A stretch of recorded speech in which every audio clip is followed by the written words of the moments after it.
Sí. Antes de entrar al tema que considero va a quitarme más tiempo de esto, voy a hacer un señalamiento y lo voy a hacer. Yo no uso estos medios ni para tirar puya ni para hacer insinuaciones.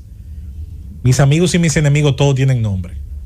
Y yo no tengo nunca, a título personal, no hago las cosas con mala fe, aunque puedan caer mal. Digo lo que pienso. El día de ayer fue noticia, para bien y para mal, para gusto y disgusto de mucha gente, que el presidente de la República se dirigiera al Palacio Nacional a su toma de posesión en un vehículo Tesla, un vehículo eléctrico. De la marca Tesla. Sí.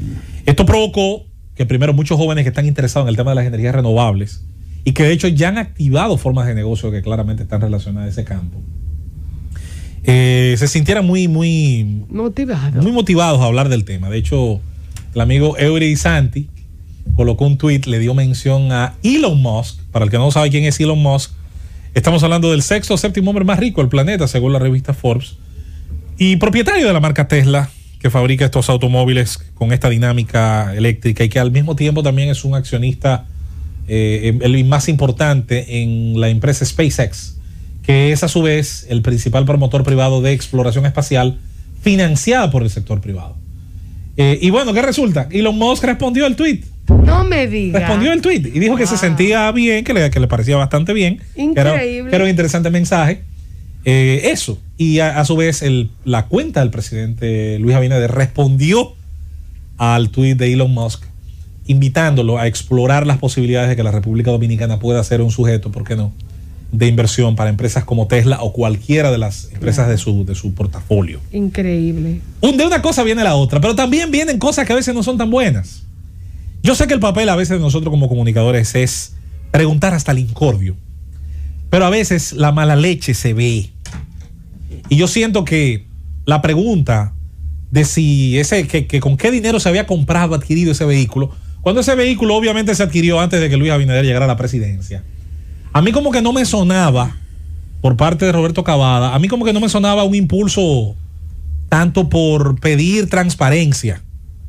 La transparencia pudo haberla pedido el señor Cavada, ciudadano Cavada, cuando estaba montado en un avión camino a China, no sé dónde, o de allá para acá. Él pudo haberse preguntado lo mismo, porque en el avión que le estaba montado sí pertenecía a alguien que estaba dentro del Estado. En el caso que concernía lo de ayer, quien iba camino a la juramentación como presidente lo había adquirido, o se lo habían fiado, yo no sé, o se lo habían dado leasing, como se dice en Estados Unidos, dame algo y llévatelo, muy posiblemente antes de llegar a la presidencia de la República. Yo pienso como que también a veces hay que hasta cierto punto ser comedido. No digo que esté prohibido hacer la pregunta. La pregunta es como todas, es lícita. Ahora, también es lícita la respuesta de mucha gente ante ciertos cuestionamientos que ahora se hacen, pero que usted no hizo cuando tuvo situaciones más que probablemente necesitaban más de ese espíritu cuestionador. Miren, ha revivido Susana, Yulisa, Esteban, ha revivido una vez más el tema de las 3 causales y el aborto. Hay un intento de hacer pasar una modificación, compañeros, a nuestro Código Penal que evada el tema del aborto, tratando de aislar la situación del aborto, las 3 causales o cualquiera que fuesen las posturas relacionadas al tema, tratando de aislarlo dentro de una famosa ley especial. Y yo desde ahora sé que se va a hacer la modificación del Código Penal, que se va a evadir el tema, y esa ley especial, adivinen que nunca se va a aprobar. Claro. Nunca. Va a pasar como con la negociación que hizo el Poder Ejecutivo anterior con Botello para los votos que necesitaba para mantener el estado de emergencia, en el entendido de que le iba a aprobar en esa negociación la devolución del 30% de los fondos de la AFP. Pasaba eso al Senado, ¿y cuándo se iba a aprobar eso? Lo dijimos aquí responsablemente, nunca. Y lo sabía Botello también, porque él lo sabía. Claro. Vamos aquí a decir la cosa por su nombre. Entonces, miren, yo tengo mi opinión sobre el tema del aborto. Yo tengo la mía. Siempre he dicho que mi opinión, mi forma de ver el tema del aborto, por muy bien razonada que para mí sea mi opinión, claro, mi opinión es la mejor, mi opinión tiene limitaciones. Las tiene desde el punto de vista que primero no soy mujer.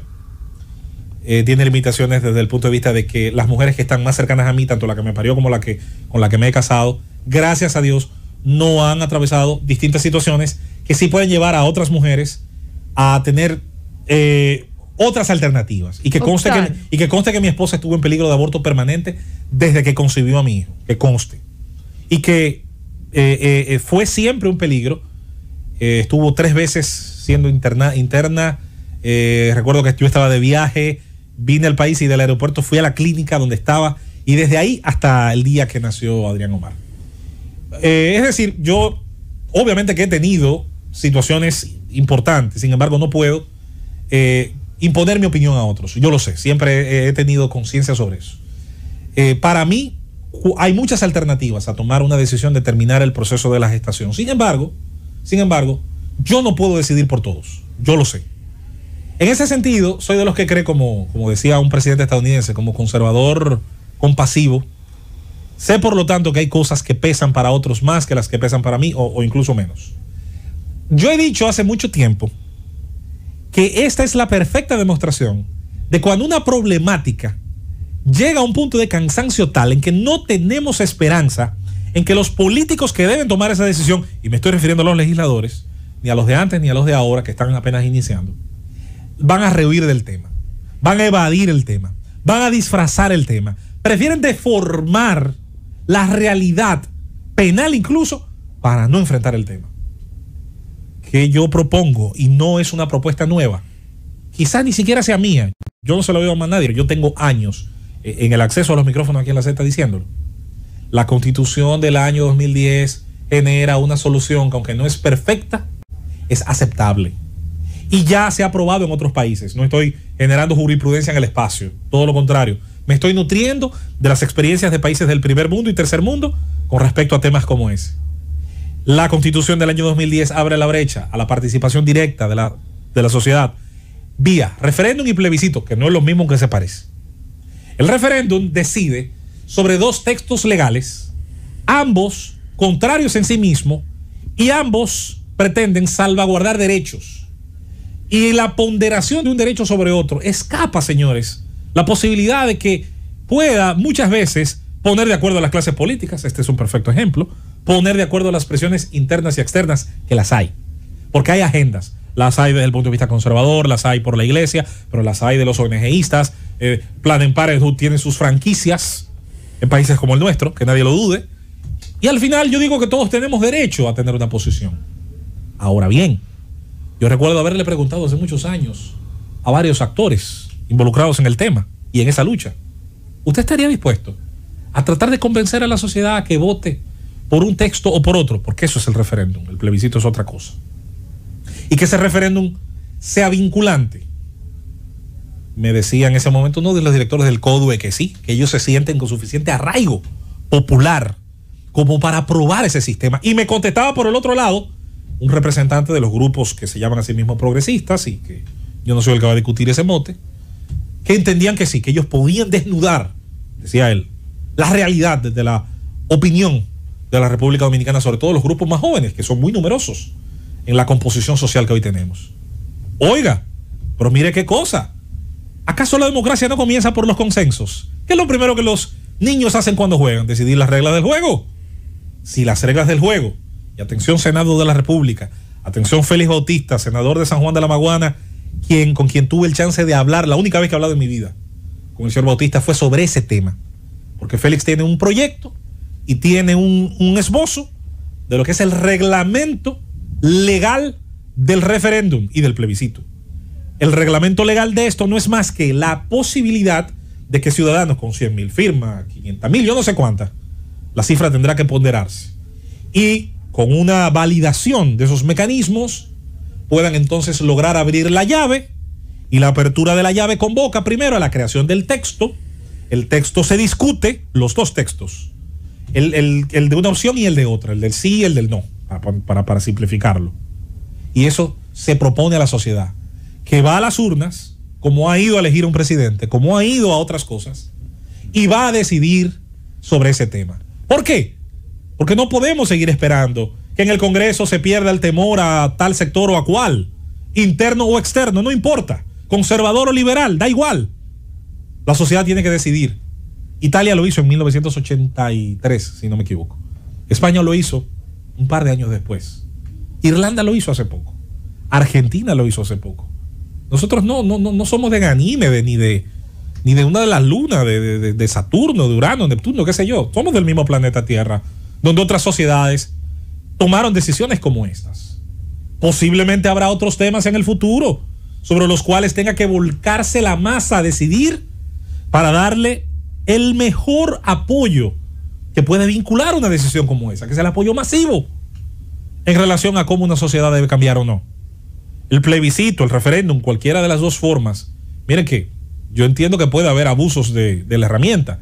A mí no me gustan los referéndums, por ejemplo, revocatorios. Pero eso soy yo. Hay quien entiende que temas como el jus soli o jus sanguinis, sobre el que este país debe actualizarse, en mi opinión, que algunos han propuesto en otros países que pueden ser decididos o cambiados también a través de esa fórmula. Así como también se han decidido sobre otros aspectos.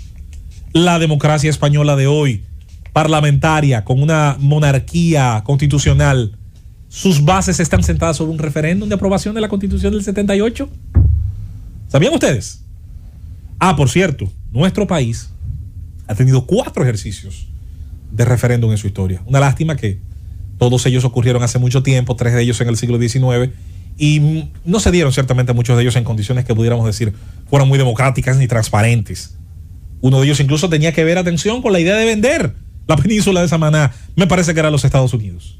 Por lo tanto, si la Constitución del 2010 se preciaba de abrir la brecha a espacios y herramientas que pudiesen convocar al propio pueblo dominicano a tomar decisiones que son importantes, y esta lo es, vamos a jugar las reglas, los juegos de la democracia, entendiendo las reglas y entendiendo lo que vincula tomar una decisión como esa. Y vamos a perderle el miedo. Si la sociedad dominicana necesita para dirimir ese tema y por fin tener un código penal actualizado, que lo necesitamos, no solo por el tema de las 3 causales, por otros temas más, lo necesitamos. No podemos seguir esperando generación tras generación que el Congreso decida tomar valor. Realicemos el referéndum sobre ese tema y tal vez podremos hasta realizarlo sobre otros, y entendamos que hay que tomar una decisión, pero ese tema tiene que ser dirimido ya para las próximas generaciones. Vamos a ver.